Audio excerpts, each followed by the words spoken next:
Hi everybody, welcome to the video surprise of the day. Today we're going to look at the 2024 Lexus UX250h, and it's going to be similar for the next oncoming year as well too. Please remember to hit the subscribe button, the bell icon will notify new videos, and I really appreciate that thumbs up. One of my vehicles is in the shop, and Lexus of Pleasanton has sent me this loaner to drive temporarily until I get my vehicle back. So I'm going to do a quick walk around. This is the UX250h. Yes, it's a hybrid, and you get a lot of special amenities on the exterior, including chrome on the window sills. The vehicle looks bigger outside than it's really inside, so just something to note. And the size is actually pretty small and pretty tight inside, but definitely drives pretty good overall. And these are wearing 18-inch wheels as well too. Okay, let's start with the engine compartment first today. And we're looking at a prop rod. Yes, it's a 2-liter 4-cylinder hybrid engine with 181 total system horsepower. But keep note, this vehicle is actually a very small vehicle and feels like a Prius in a way if you think about it. So yeah, all the hybrid components, the fuse box and stuff are in the front, but the battery is probably in the back of the vehicle. So I want to mention that so you're not seeing the 12-volt battery over here.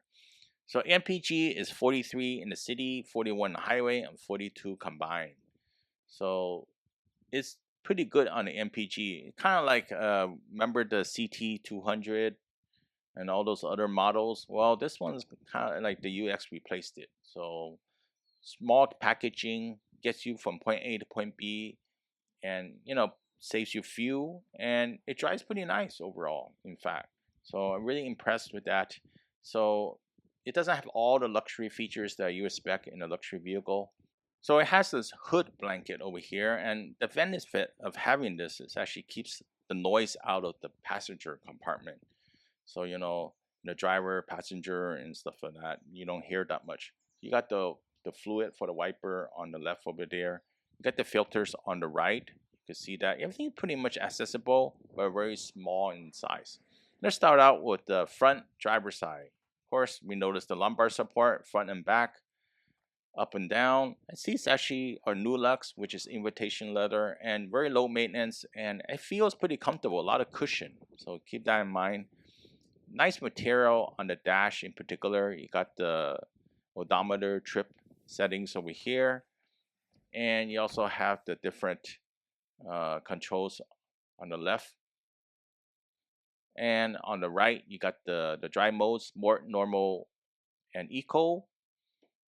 And the dash material looks interesting to me.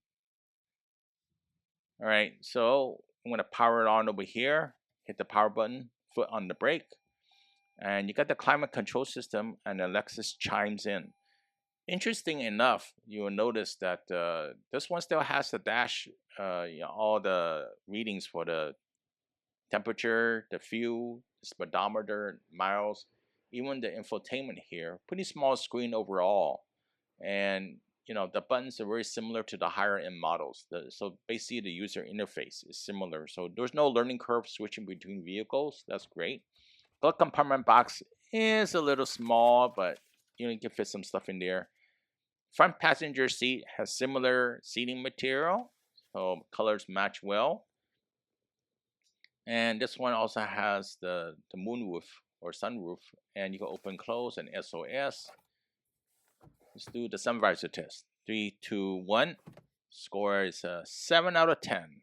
Doesn't cover all the way to the end of the window, so you might get blinded by the sun. You do have the yellow light on the vanity mirror, which is interesting. But you got the white LED map lights here. Another interesting. So you get some parts that are more like a upgrade luxury type of item. Some of them are not. And of course, this one's like the entry level Lexus luxury vehicle, I guess. And you got the phone charger here, and 2 cup holders. You guess the shift gate with all the shifting modes, EV and brake hold. Brake hold is a great feature. You got a little coin holder here, interesting.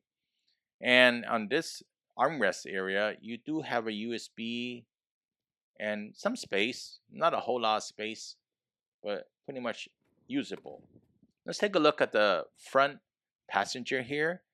You notice the front passenger seats are very comfortable. In fact, they're very cushy, right? So that's the thing about Lexus. Very cushy seats, very comfortable seats. So not a lot of special trim on the doors in particular, just some plastic, soft plastic. So let's look at the door behind the front passenger. And you also notice leg room isn't that much, you know. And you also have to get the two cup holders in the middle. You probably could seat two people comfortably. You see, if three people, it's going to be a little bit tight. And you also notice the seats in the back are pretty comfortable as well too in terms of the cushiness, but not a lot of space. No roominess, no seats with a lot of room in particular. And the view from the back is just as impressive as you were in the front. Yes, you got the air vents, which is really great. So let's take a look at the seat behind the driver, and the material on the door is just similar.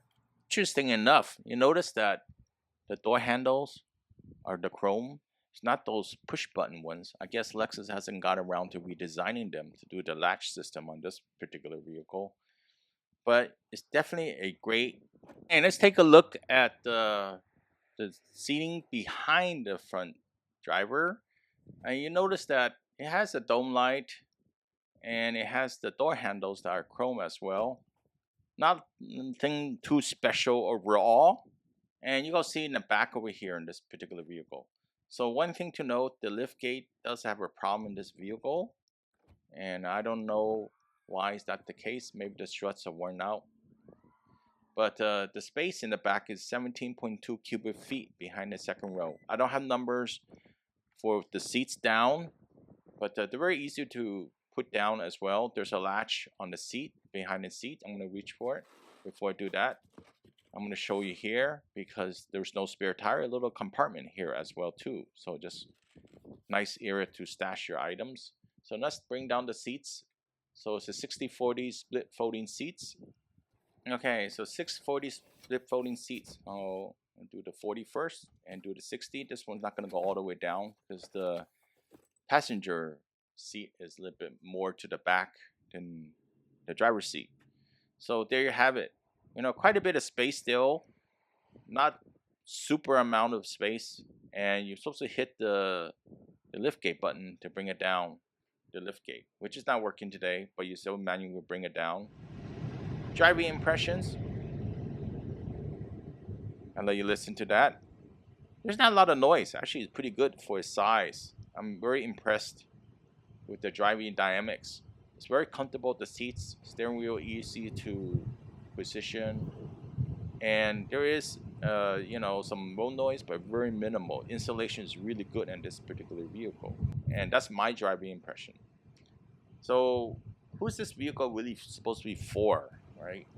So basically, it's a commuter vehicle. Definitely a commuter vehicle, and you want some luxury in your life. You want a small vehicle, so it's easy to park, especially in the city. Maybe you're a student and don't want something nice, but you don't want to spend a whole lot. This one in particular is about 40K, plus or minus some options that could bring it to a little bit higher than 42 or so. There is a UX300 as well too. But the power rise and everything related to this vehicle is adequate. You know, I would say if you want a bigger vehicle, look at the NX or even look at the Toyota models.